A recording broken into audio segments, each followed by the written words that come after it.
I'm Felix Leiter, international DJ and producer. My name's Dan Nightingale from the Have a Word podcast.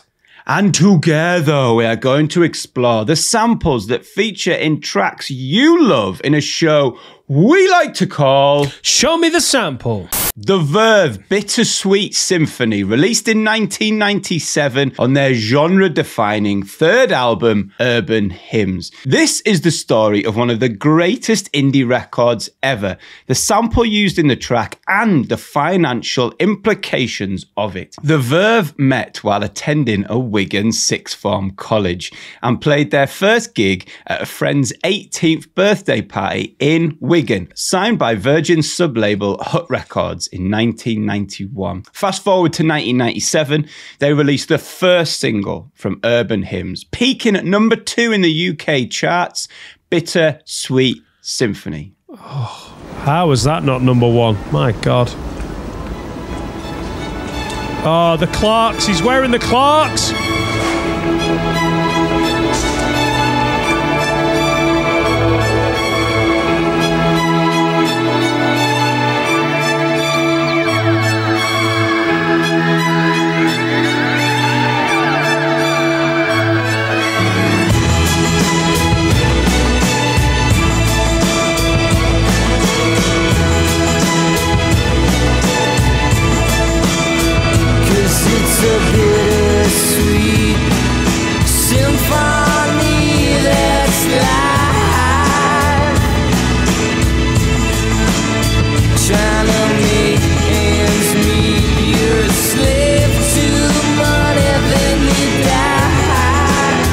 The music video was shot in Hoxton, London, directed by Walter Stern, who also directed videos for the Prodigy hits Firestarter and Breathe. Here's where it gets interesting.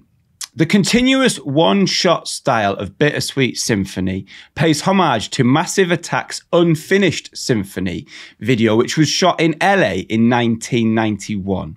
Massive Attack must have liked the video as they hired Walter to direct their music videos, including Teardrop. Where are you on Massive Attack, mate? I know the story behind Massive Attack was they all fucking fell out and like had Fleetwood Mac style bennies, but who cares? Because what they produced was dark and delicious. To say they sampled the music video is incorrect, but they did take inspiration from Massive Attack. Let's have a little look at this. Tune.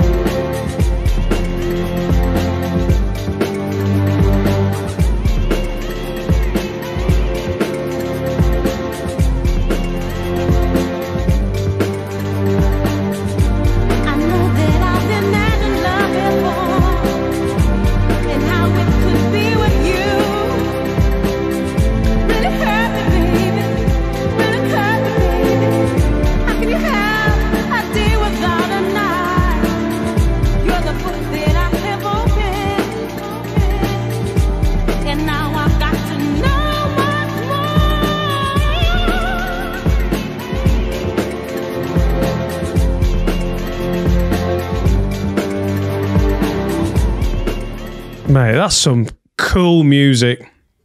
I think it's a lot easier to film a video in Hoxton. Apparently, not all the people in that video were extras. Some were just gang members that they couldn't get to leave the streets. Yeah. And I don't know if you know about filming music videos. Probably not worth getting shot over by the Crips and the Bloods. So yeah, just let them be in it. If that was a homage to Massive Attack, then Fat Les dropped a parody the following year for Vindaloo. Recorded for the 1998 World Cup in France, it reached number 2 in the charts, the same as Bittersweet Symphony. Vindaloo was written by Blur bassist Alex James, Guy Pratt, and the actor and vocalist of the track, Keith Allen, father of Lily Allen. Paul Kaye played the Ashcroft role. This is Fat Les Vindaloo. Love it. It's my favourite World Cup anthem. Total piss take. He's nailed it as well. Do you reckon he's wearing shoulder pads there? Maybe. Where on earth are you from? We from England. Where you come from? Do you put the cat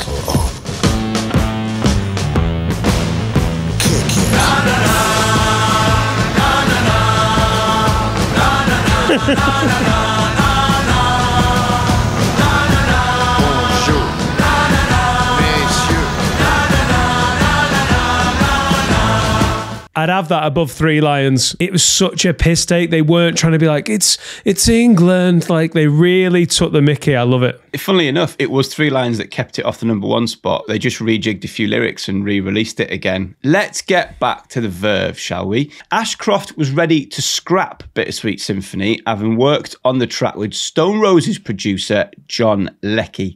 But when a new producer, Martin Glover, aka Youth, added some strings to the track, Ashcroft began to get excited. It would go on to become perhaps the Verve's most celebrated single.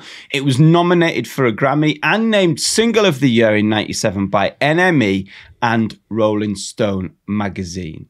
Show me the sample. Hold tight, this one gets messy. It is, however, a great bit of sampling to appreciate, and even more an interesting story of the influences that get us there. Yet more names involved in tracks that you love that you don't often hear about. Technically, this is a recorded version of the gospel standard, which became the influence for a track that was later reworked into the version that Verve would sample. The Staple Singers, This May Be the Last Time, released in 1961, but its origins of the actual gospel track go way back into the unrecorded annals of gospel music history. But the arranger of this track, Shirley Joyner, unwittingly played a very small part in the creation of Bittersweet Symphony. Let's take a quick listen to the Staple Sisters. This may be my last time. This may be my last time, children. This may be my last time. Obviously sounds nothing like Bittersweet Symphony. We're kind of doing it in a different way round from usual. Normally we work our way all the way back to the track which was the original, and we end up going, this is where the original vocal came from all those years ago. What we're doing now is we're sort of working our way up to the point in which the track was sampled from. So that was the Staple Sisters, and that track leads us to the Rolling Stones, The Last Time, released in 1965, and the first Rolling Stones record written by Jagger and Richards to hit #1 in the UK charts. It had two previous #1s that were not written by Jagger and Richards. I know the story of Lennon and McCartney writing for the Stones in the studio. Mick Jagger and the rest of the Rolling Stones watched that happen. They came out, showed them the tune, and I think that was the last time that the Rolling Stones ever had anyone write for them. They were like, what the fuck are we doing? These lads are just, they're like our age. Why aren't we doing it? And they never had anyone write songs for them again. They're legends, aren't they? They go down as these absolute behemoths of British music history. The Beatles, the Stones, like Zeppelin, all of these names that are just going to be legendary for all time. I was always aware of that Keith Richards story to admitting snorting a bit of his father's ashes in a line of coke. I think I've heard about it via someone's bit about it in comedy. Someone's done a bit about it. In fairness to Keith, I don't think he was just, you know, straight up sniffing lines of his dad's ashes. He ground up a little bit of the ashes, chopped it up. I mean, he's not an animal, chopped it up with a big fat line of cocaine, you know, and then it wasn't just empty in the bag and then like, no, there's nothing left. You know, get the urn, get the urn. He wasn't just snorting out of the urn, mate. Do you know what I mean? He's not ludicrous. There's also some breadcrumbs in the kitchen on the side. Get them as well. Yeah, I get it, right, yeah. Keith Richards wrote in the 2003 book, According to the Rolling Stones, that he and Jagger had readapted the gospel standard to create their own version. As the gospel track they took inspiration from had no clearly recorded writers and was probably beyond copyright, it proved financially rewarding for the duo. Let's take a listen to the track that they wrote, taking inspiration from the gospel standard before it. This is the Rolling Stones, The Last Time. Well, this could be the last time. This could be the last time. Maybe the last time. I don't know. Still doesn't sound much like Bittersweet Symphony though, does it, mate? No, so far these haven't been linked in my mind. Let's join the dots. In the 1960s, more orchestral elements were being used in pop music, and there was also a trend to re-record pop music into orchestral arrangements. Andrew Oldham, producer and manager of the Stones at the time, did just that, releasing the instrumental symphonic album, The Rolling Stones Songbook. Although credited to the Andrew Oldham Orchestra, it was in fact created by session musicians, members of the Stones, and arranger David Whittaker. One track, a kind of slowed down halftime interpretation of The Last Time, appeared on the album.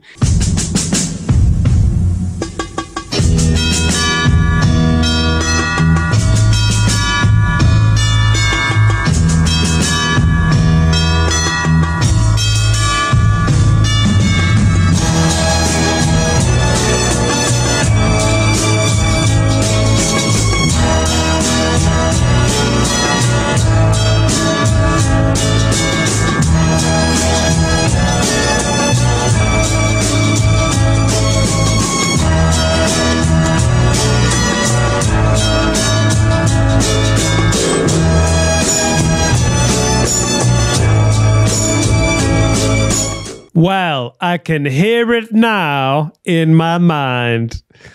Wow. That's what the Verve sampled to create one of the greatest tracks ever. But because they didn't get the correct clearance from all parties involved and potentially used more of the sample than they initially agreed upon, they didn't get paid. I'm gonna lay out a very basic version of what happened here. But if you want a more in-depth version about the legal proceedings that took place, I'll link you below. The Verve got clearance to use a sample of a few notes from the Andrew Oldham orchestral album. They also arranged a 50-50 licensing deal on the sample.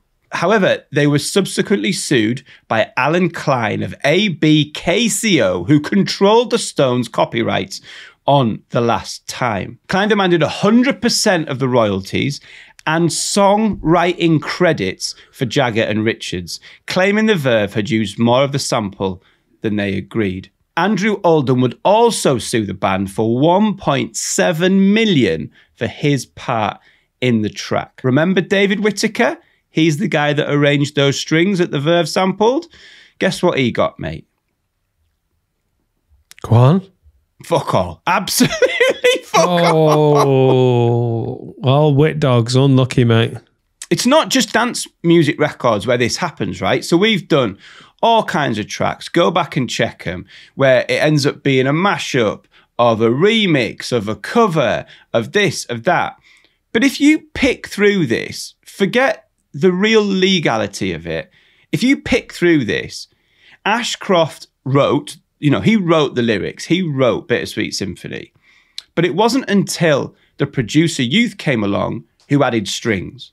And those strings, although credited and earned supreme amounts of money for Jagger and Richards, were put together by David Whittaker. So realistically, I mean, even forgetting the producer, if anything, this track should be remembered as a collab between Whittaker and Ashcroft, but that's not how it's gone down. It's worth saying that in 1997, Jagger and Richards signed over their royalties to Ashcroft, but I'm guessing they didn't give him all the money that they'd taken.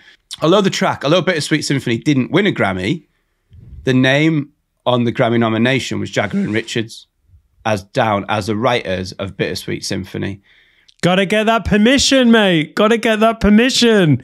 Can't wander so far into a sample and then be like, oh no, I can't believe it. You definitely should have been advised. Gutted for them.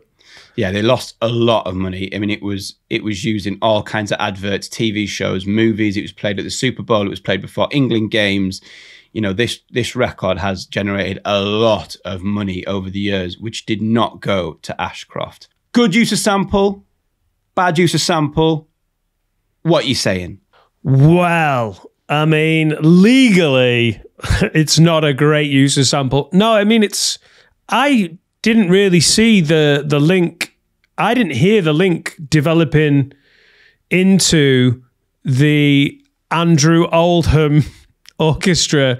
But by the time it got to there, I mean, yeah, the Verve and Ashcroft and all those boys have It's a heavy sample, isn't it? So credit's got to go to those boys, really. The point I was trying to make, there's a musical link between the gospel track and the Rolling Stones track that is widely acknowledged, but in no way, shape or form ever credited financially or factually.